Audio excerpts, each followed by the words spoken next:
for like, and for him to do that, like with everybody else, like with us, you know what I mean? It's like, dang, like I'm coming here not realizing that this is what I'm coming for, but it's kind of like he's turning, like trying to get her eyes on him. You know what I mean?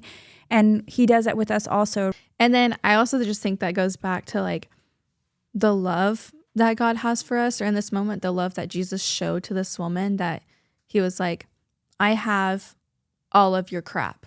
Yeah. Like I have it all. You don't have to worry about it anymore. You don't have to pretend to be somebody. You don't have to feel shameful. You don't have to do all these things. It's like we have such boldness in Jesus that we don't have to worry about that stuff anymore. To whom is the woman that God created? She is confident, zealous, and disciplined. She is simple yet complex. While gentle, she is bold in her faith, making no apologies for who God has created her to be. This is the Uncommon Woman.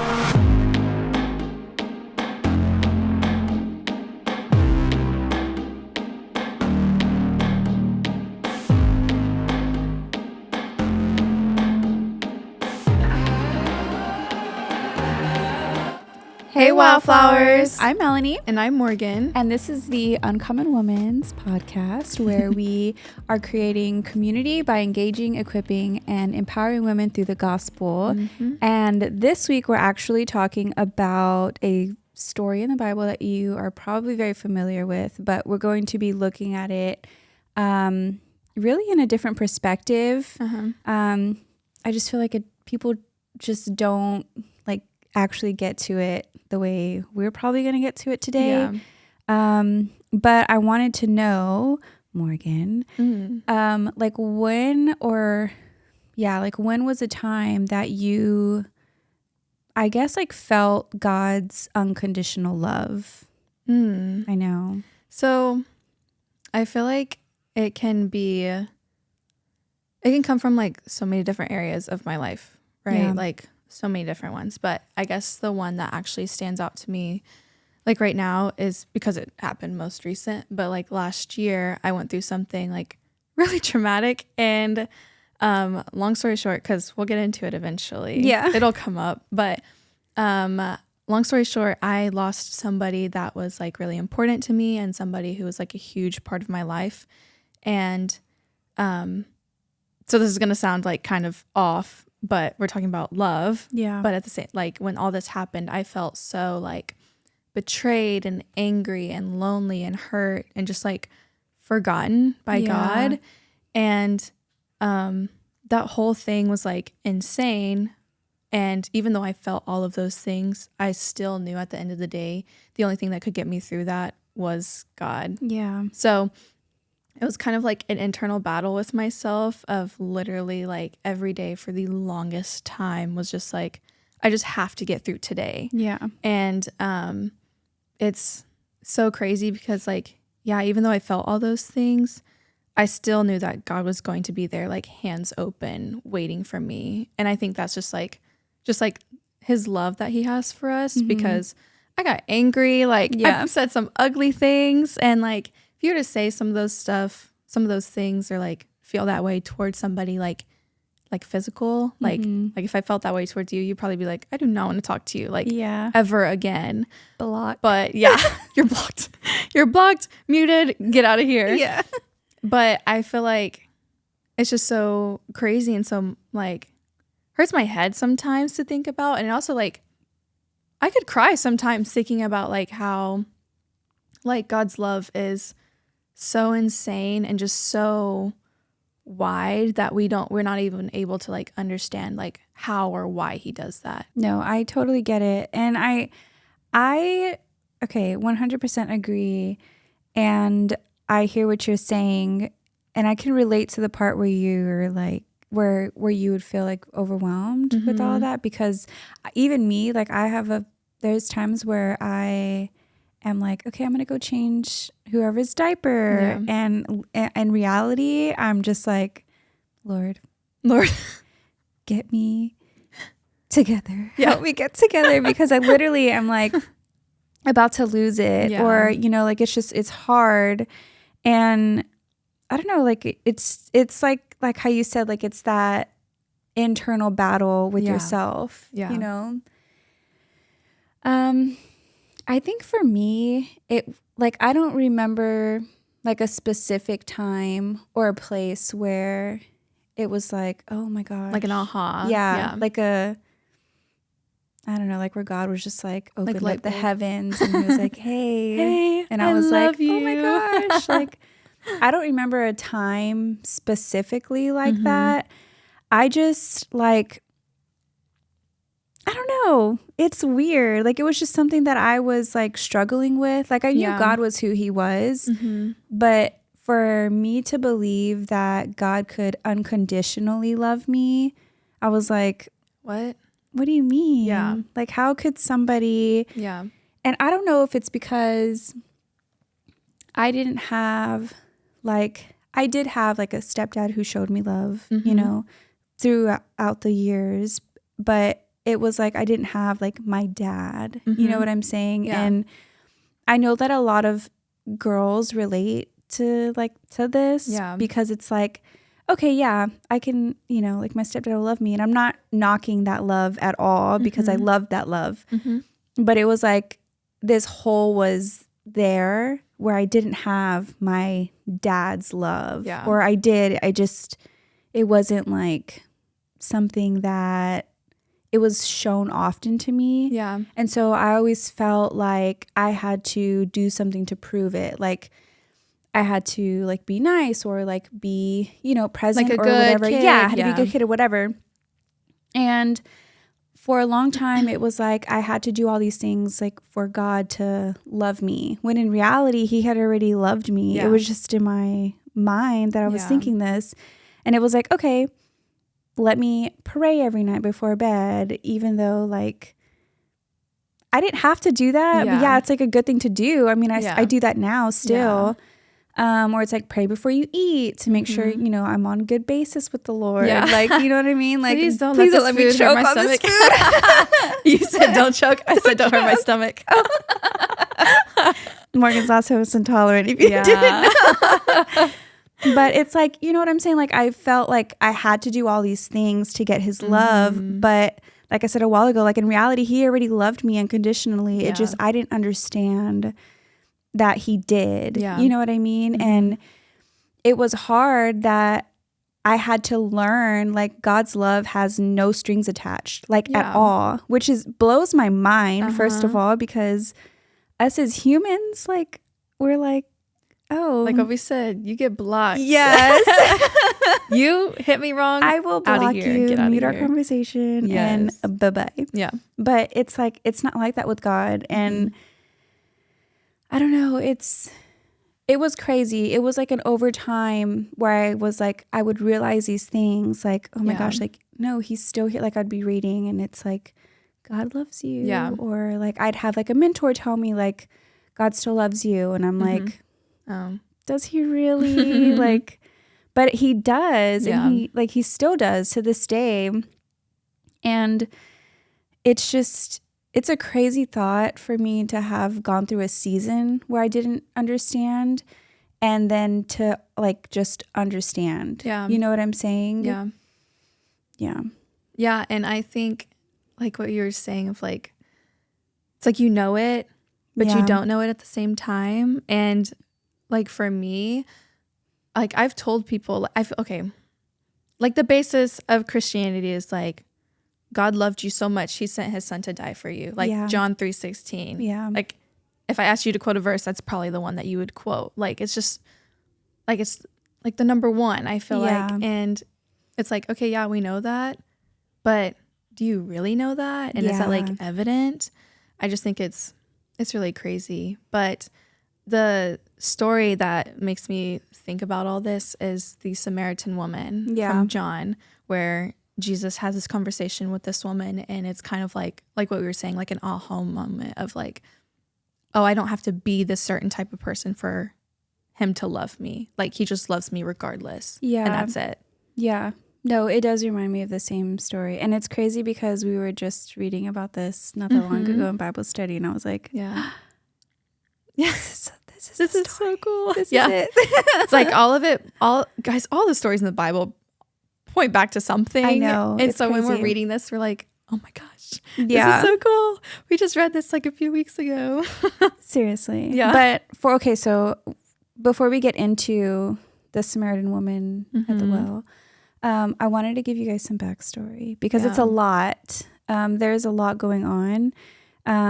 But so a Samaritan and a Jew at this time, like they were not, like you wouldn't catch them hanging out anywhere. Yeah. If we like went to the same grocery store, like we wouldn't have like a kind of thing. Like it wouldn't be. Yeah. And so just the fact that Jesus was sitting with her was very like, it's a big deal. It was a huge deal. Yeah. It was huge.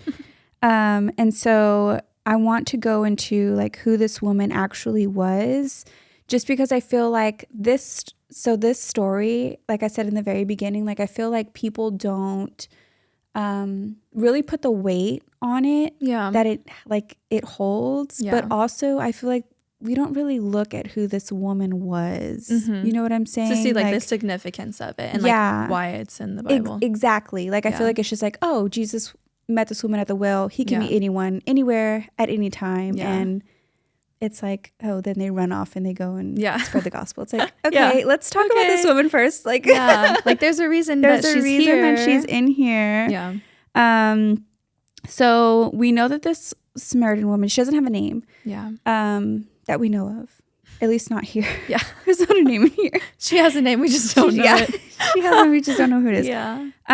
But we do know that she was going to this well around noon, and noon is very hot. I mean, it's just a hot time of the day for her. Yeah. And usually the women would go and grab their water at the beginning of the day when it's not hot. Yeah. Like it's just, the longer the day goes, the hotter it gets for them. And so we know that she was going at noon. She was by herself. It was hot. Yeah. I don't know how far the walk was from her house to this well, but I couldn't imagine. It was probably far. It was probably far. Yeah. It wasn't like, a block away, I'm assuming. But she also like went where there wasn't anybody there who could like judge her or and you'll find out why in a minute. But like there wasn't anybody there to shame her or talk about her or give her ugly looks, or you know what I'm saying? Like she like specifically went, because I'm not about to go get water with a freaking jar, like a heavy bucket. No one's gonna do that in the middle of the day, like on purpose. Like, you know what I'm saying? Yes. Yeah. And so she specifically went there at that time just to avoid all these people. And I want to go into, okay, so my version is a CSB version, and actually go into like the scripture. On verse 7, it says, a woman of Samaria came to draw water.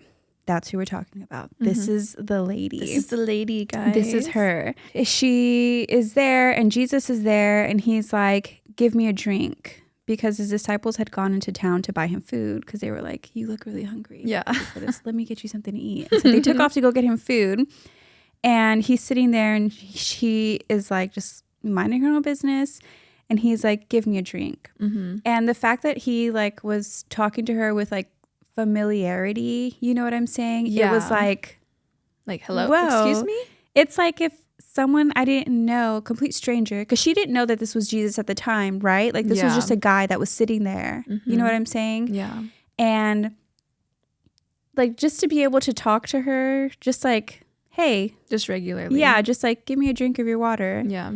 I'd be like, who are you? Yeah, so get your own water. What the heck? Where's your jar? Yeah. Like, I'm not doing that for you. Yeah. And it's like, it was just crazy. So he says, like, familiar, give me a drink. And she's like, how is it that you, a Jew, ask for a drink from me, a Samaritan woman? For Jews do not associate with Samaritans. And when I was reading this, I was like, okay, yes, I would respond the same way. Like, why are you talking to me if you're not supposed to be talking to me? Yeah.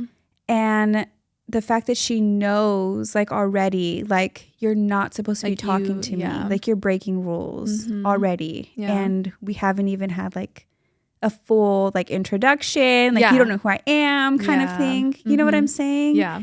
Jesus answered, if you knew the gift of God and who is saying to you, give me a drink, you would ask him and he would give you living water. Like, what? Yeah. I don't know. If I heard somebody say that, I would be like, I'm confused. What do you mean living water? There's water right here. I don't understand. Exactly. Like, what's the difference between this water and living water? And it's like, okay, so at this point, she's like, okay, like, I feel like she's kind of like, okay, this guy's either crazy for him to be talking like this or something's like, up. Something's up. Like, there's, like, you're here and you're telling me about living water. Yeah.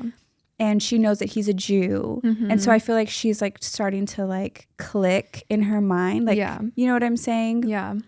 But for her to, like, I don't know, like, she's confused almost. Anyway, so then it goes on and she's like, sir, said the woman, you don't even have a bucket and the well is deep. So where are you going to get this living water? You aren't greater than our father Jacob, are you? He gave us the well and drank from it himself, as did his sons and the livestock. And she's basically responding the way I feel like any woman would when she's by herself with a guy that she doesn't even know. You know what I'm saying? Yeah. Like, where is your own jar? Yeah. You know what I'm saying? She's kind of like off put by like, okay, now I don't understand like what you're doing here. Like, this is weird. This is kind of confusing. Yeah. And so then Jesus said, everyone who drinks from this water will get thirsty again. But whoever drinks from the water that I will give him will never get thirsty again. In fact, the water I will give him will become a well of water springing up in him for eternal life. And I feel like that verse, it's like, that verse alone can preach itself. Yeah. Like, I don't even know how many different ways, but it can. Like, it can go. Because it's basically like, he's telling her, like, you never need anything to fulfill you. You know what I'm saying? Like, everything you need to fulfill you is right me. here. Yeah. Like, it's me. Yeah. And so he's basically telling her, like, point blank, like, hey, I am who, like, I am this living water and I am. Yeah. Like, that's it. Yeah. I am. Yeah.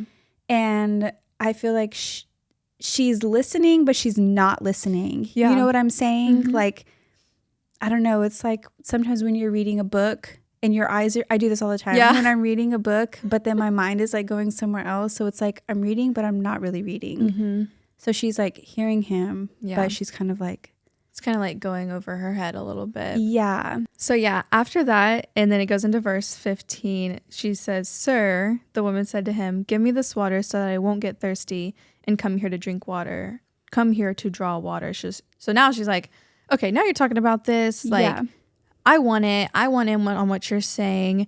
And I don't think she understands, like, I don't think she still doesn't understand, like, what he's actually saying. Yeah. And then I like this part because it's kind of funny. Like, we've talked about it before, but verse 16, he says, go call your husband, he told her, and come back here. She said, I don't have a husband. You have correctly said, I don't have a husband, Jesus said, for you've had 5 husbands, and the man you now have is not your husband. What you have said is true. Okay, if I just met some random, even though Jesus isn't some random, okay, but in this context, she doesn't know who he is, and he just told her, like, her whole life story, and the whole reason why she's, like, ashamed to go out in public is because that she's had many husbands and all these things, and people know it. And then he was like, and the person you are now with now is not your husband. Yeah. She's like, okay, you just, like, spilled all my beans. Yeah. What's going on? Yeah. Literally, if somebody was to tell me something like that, I would literally poop myself. Yes. No, for real. It's that's so funny. I'd like yeah. yeah. I would definitely go like crazy. I would be like, what in the world? And then, so she goes, "Sir," the woman replied, "I see that you are a prophet. Our fathers worshipped on this mountain, but you Jews say that the place to worship is in Jerusalem." And I don't know, but like, it kind of feels like she's kind of like changing the subject from her onto something else. Yeah. But it's also relevant. Yeah. So I don't think we said this earlier, but like, there's like divine appointments, right? Yeah. Like with Jesus, and this was one of them. Cause like you said earlier, like he just was going through this town. Like he was on his way back to, I can't remember where it was back to, but he was on his way to somewhere and then went through this town. Right. And sat at this well and was like, okay, I'm waiting for this woman. Yeah. Because like he knew that was going to happen. Yeah. I just think it's really cool. But it goes on to say, Jesus says in verse 21, Jesus told her, "Believe me, woman, an hour is coming when you will worship the Father, neither on this mountain nor in Jerusalem. You Samaritans worship what you do not know. We worship what we do know, because salvation is from the Jews. But an hour is coming and is now here when the true worshipers will worship the Father in spirit and in truth. Yes, the Father wants such people to worship him. God is spirit, and those who worship him must worship in spirit and in truth." So for me, like this whole time, she's been like, kind of like off guard, like, I don't know why you're talking to me. Like, I'm not supposed to be associated with you people. Yeah. And he's right here for me. He's saying like, but an hour is coming and is now here that you don't have to worry about that anymore. Yeah. You're able to freely worship wherever you want to worship. You're able to freely worship me. Like, it's not only to the Jews anymore. Yeah. And I just think it's really cool because he's like revealing himself to her. And then she understands, like in verse 25, the woman said to him, "I know that the Messiah is coming, who is called Christ. And when he comes, he will explain everything to us." And Jesus told her, "I, the one, am speaking to you, is he." Yeah. Right? Yeah. "I, the one speaking to you, am he." Like, that would like, heart sinks to my butt. Like, Yeah, that's seriously. crazy. I'd be like, oh my gosh, okay, like I believe you. And that's exactly what she did. Yeah. I think it's crazy too, because thinking like literally she had just was going to get water. Yeah. And then she's having a conversation with this guy that she thinks is just a random guy. Yeah. But then like he's slowly revealing himself to her. And she's like slowly like putting it like all together. Yeah. You And she's know like what I mean? curious about it too. Not only that, like he's like showing her like compassion. Yeah. He's showing her love. Like Yeah.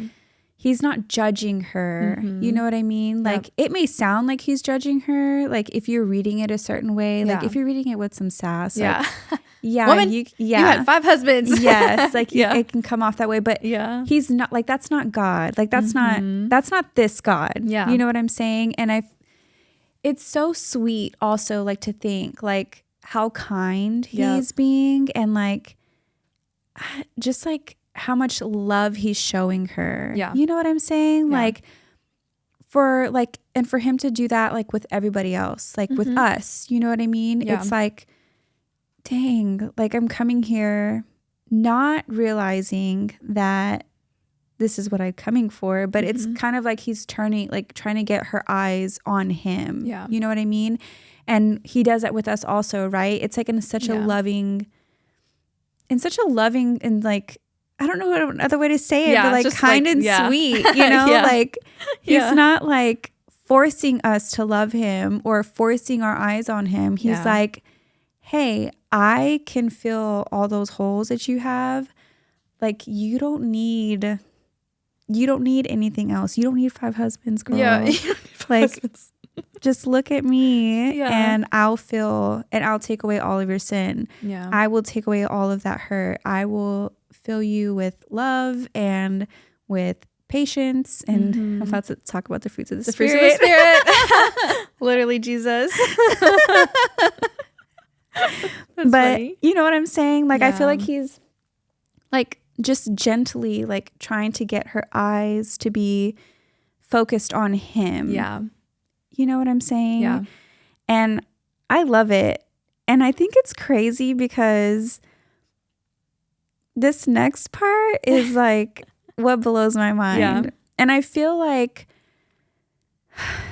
I don't know. I just feel like this next part is probably my favorite part to like about her story that I know I struggle with doing majority of the time, a lot of the time, if I'm being honest. Yeah. But it's like, it's such a like almost a slap in the face at the same time, like, get it together, girl. Yeah. Like, what are you doing? Yeah. Anyway, then after that, the disciples arrived and they were amazed that he was talking with a woman, yet no one said, what do you want? Or why are you talking with her? Which if you're reading chapters before this, and even in like in Matthew, when the disciples show up, or like when people try to get like Jesus's attention, they're like trying to shush them away. Like, aren't you a disciple? Yes. Like, what are you doing? Where are your fruits of the Where Spirit? are your fruits of the Spirit? Yeah. And here, like, it says, like, yet no one said. So a part of me is thinking, like, why did they say anything? Yeah. Like, That is interesting. you know Maybe what it's I just mean? because of the culture. Because Maybe. they were like, oh, we're not supposed to be doing that. I don't know why he's doing that. Yeah. But I'm not about to do it. But he had just been doing all these crazy things before. So I'm True. thinking, like, why did no one say anything? Not that I would want them to say anything because they didn't need to say anything majority of the time when they were trying to shush people away. But anyway, I just thought that was really interesting. So then it says in 28, my favorite part about this woman, then the woman left her water jar, went into town and told the people, like, come see a man who told me everything I ever did. Could this be the Messiah? Yeah. Like, what the heck? Yeah. I feel like that's such a bold statement too, because like, it's just such a bold statement because at that time, like, I feel like a lot of people were like, oh no, this isn't it. Like, this isn't Jesus. This isn't the Messiah, the one who's coming. Like, he's still coming. And I think it's just so bold that she like literally took what he said and ran with it. Yeah. Literally. And I feel like she had, like, you know how whenever you go into like your, like, I don't know where you have like your quiet space, but like if you go into your closet or if it's in the car for you, like, you know what I mean? But I feel like she had one of those like moments where she was in a space like that, where she just had like a aha moment. Like, you know what I'm saying? Yeah. Like, but instead of our aha, like, oh my gosh, like this is like crazy. Yeah. Like Jesus was actually there. It was actually there. Like, yeah. You know what I mean? Yeah. Like, so simple. But yeah. I feel like she had like that aha moment where she just like left everything. Yeah. Like, and her jar, like that literally was her everything. Life. Yes. Like, okay, so when I was looking into this, like the jar, right? Like it wasn't just something that she had lying around the house for decoration, like how we do now. Oh my gosh. But it's like, it literally symbolized her job. This was her 9 to 5. She took care of her household because she was a woman. And this was a jar that she would go get water in. So it wasn't just like a jar that she just went to go and fill up. Like this was everything. This was like her, she only went to the well to get water. Yeah. This was her only chore. Yeah. Like she only went there for one thing. Yeah.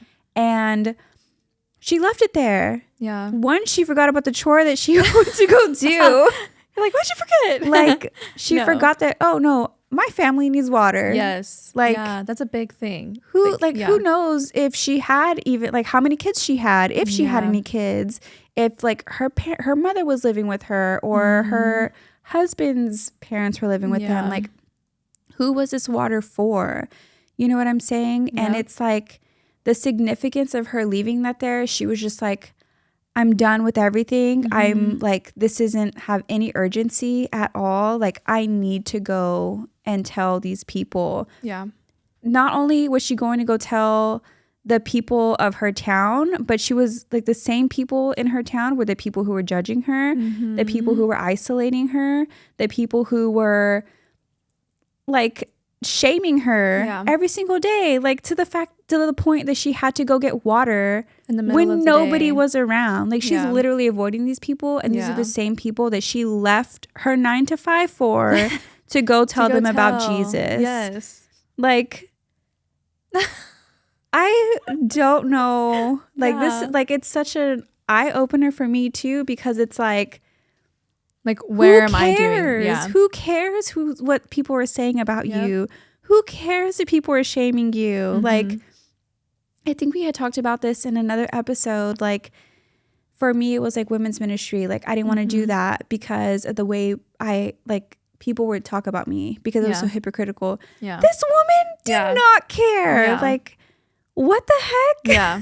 You know what I'm saying? Yeah. Like, Jesus literally took away her shame and her guilt and gave her this like boldness that she literally took it and ran with it. Like, yes, she didn't have a care in the world. And I think that's awesome. Like what you're saying, like we can apply it to us. I need to read this every day. Yeah. To like click it in my head. Yeah. Like, okay, just tape up the whole thing on the wall. But I need this like every day to remind myself that like it's a lot. It's heavy. Yeah. You know what I mean? Yes. But at the same time, it's like, girl, who cares? Yeah.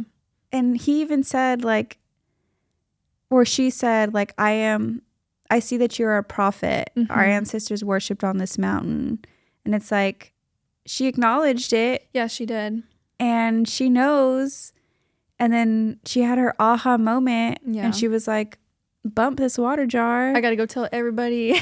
I gotta go let these people know. Like, it was so good that she had to go tell other people. Like, it was so good. And then I also just think that goes back to like the love that God has for us, or in this moment, the love that Jesus showed to this woman, that he was like, I have all of your crap. Yeah.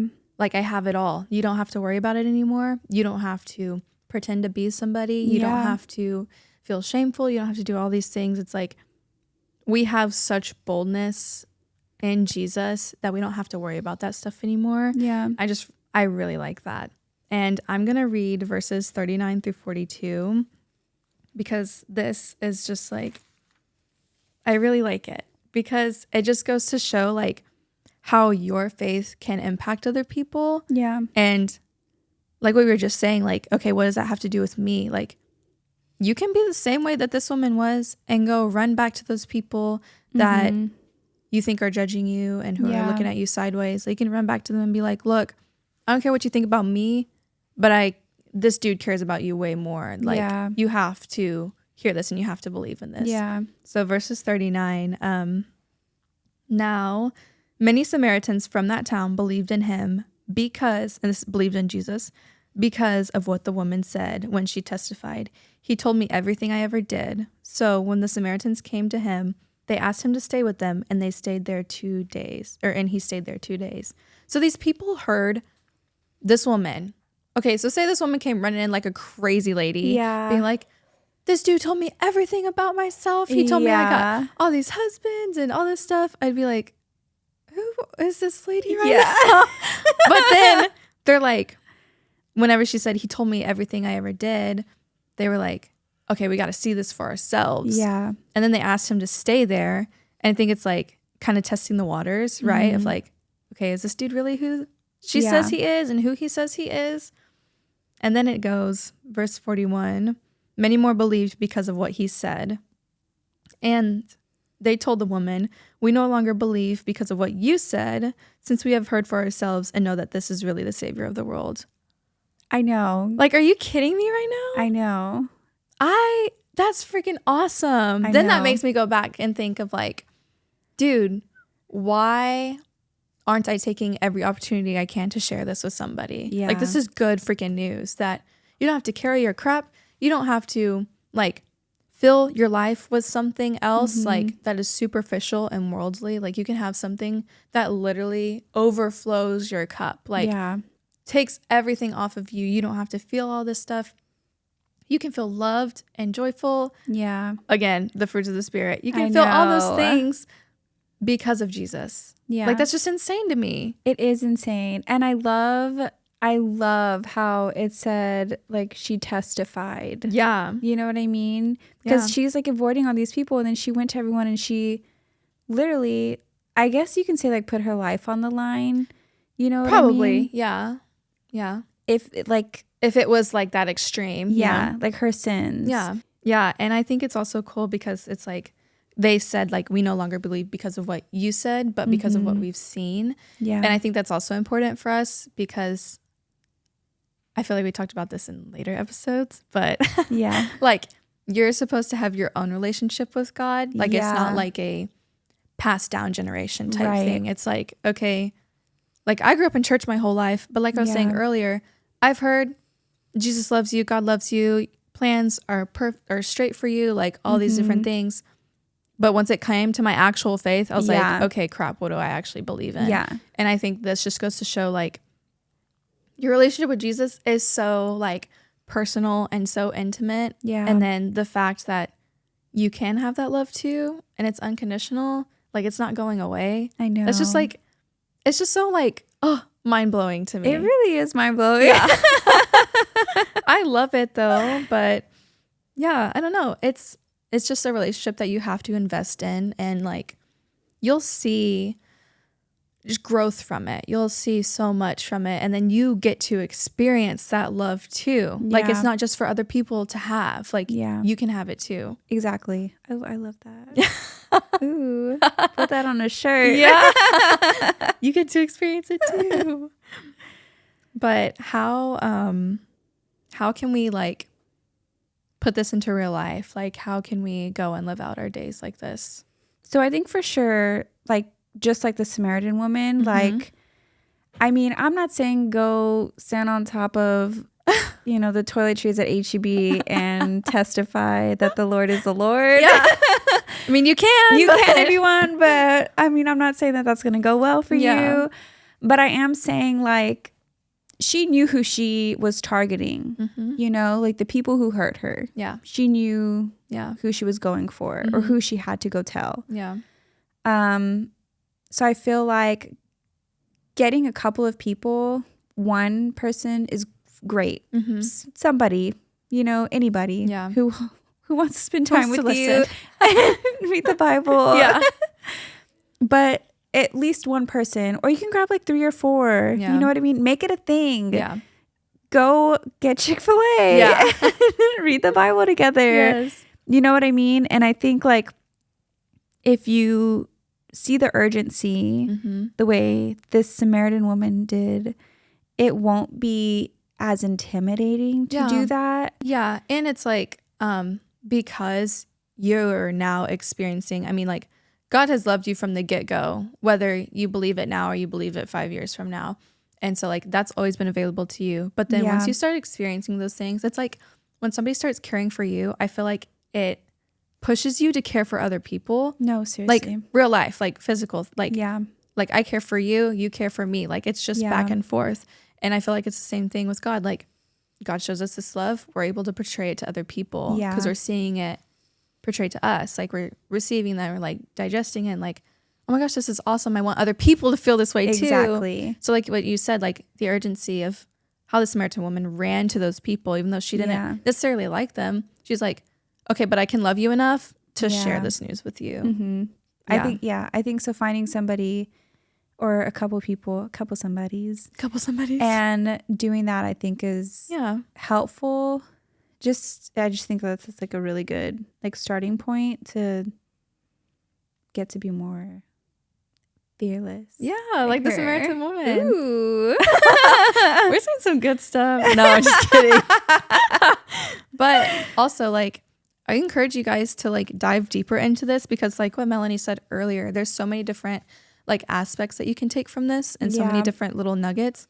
It's a whole history lesson right here. Like, with the whole Samaritan woman, the Gentiles, the Jews, like, it's a lot to grasp. But once you, like, read it and hear it and understand it, it makes things, like, click easier. Like, you're able to understand, okay, this is why it was, like, very unknown and rare and crazy of them to even be having this conversation, let alone like see each other. So I think that's cool.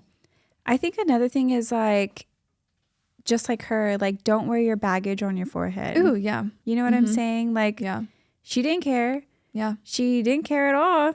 She left her jar there and she took off. Like, I feel like if we just give everything that we have to God the way that she did, basically, if you think about it, like, that is true. Her not resemblance, what's the word? Significance? Yeah. Would that be the word? Of her leaving her jar was basically like her leaving everything with God. Yeah. Right? Yeah. Dang. Like, why don't we do that? Yeah. And who cares? Yeah. Like, go spread the word. Like, she literally dropped all of her baggage, all of her sin, all of her, like, shame, her hurt, everything. Yeah. In the jar with Jesus. She left it, And she left it there. So I feel like for us, like, I think it would be a good step to do that, literally. Just, hey, God, here's everything. My stuff. Yep. Here's the baggage. Please take it, because I'm not about to pay this airline for the extra baggage. It's like, what are you going to say? What are you saying right now? But you know what I'm saying? Like, just leave it there and go. And in all seriousness, like, the weight of all of that coming off of you, I feel like it's just like opens up. It fills the holes that you have. Like, God will literally fill the holes of the hurt, whatever you give to him. Like, he will do it. And you can, like, grow flowers in the valley. You know what I'm saying? Like, with God, you can do that. I like that. You know what I mean? Yeah. I like it too. I like it too. I like that because it's also like, like what you're saying, like, God will fill the holes of, like, things that we can be, like, filling, whether it's, like, relationships or with guys and things like that. It's like, you don't have to do that. Like what I was saying earlier, like, God will fill your cup and overflow it. Like, it's not just, okay, here's just enough. Like, no, he's going to provide things for you, like, abundantly. Yeah. And it's because he loves you. Yeah. Like, we can forget that. And it's just like, I don't know. I just like it. I like love. I like feeling love. Like, I feel all warm and cozy sometimes when I'm, like, reading the Bible. Oh, I'm my like, gosh. The Lord loves me. Not when you're reading Exodus, though. No. That's a hard one. But I think, I really think, like, if we also try to just grasp the amount of love that God has for you, like, and really understanding, like, it is really unconditional. Yeah. And it's never going to fade. Yeah. And it's not going to fail either, because it's God's love. Yeah. I think that's it. Yeah. Yeah. Okay. Well, thanks, guys, for tuning into The Uncommon Woman. If you're watching us on YouTube, be sure to subscribe to our YouTube channel so that you can see when we release new episodes and see all the other amazing content that we are putting out there. If you're listening to us on podcast platforms, be sure to leave us a 5-star review, because that really helps us out. And don't forget to follow us on all social media platforms so that you can see when we release new things and to just stay up to date with everything. And always remember to consider the wildflowers.